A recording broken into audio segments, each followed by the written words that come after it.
நான் இந்த மண்ணில் கால் எடுத்து வச்ச உடனே ஒரே ஒருத்தரை பத்தி தான் மனசுக்குள்ள ஓடிக்கிட்டே இருந்தது. அவர் யாருன்னு உங்களுக்கும் தெரிஞ்சிருக்கும். சினிமானாலும் சரி, அரசியல்னாலும் சரி, நமக்கு ரொம்ப ரொம்ப பிடிச்சது புரட்சி தலைவர் எம்ஜிஆர் அவர்கள் தான்.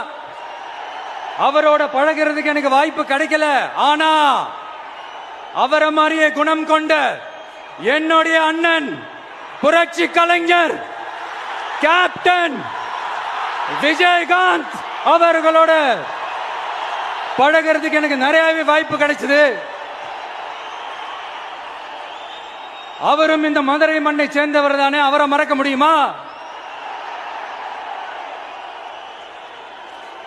தமிழ்நாட்டு மக்கள் உணர்வுபூர்வமா உண்மையா நம்ம பக்கத்திலே நிக்கிறவங்க, அதுக்கு ஒரு மிகப்பெரிய அடையாளம் தான் இந்த மதுரை மண். நம்ம தமிழக வெற்றி கழகம் கையில் எடுத்திருக்கிற அரசியலும் அப்படித்தான். உண்மையா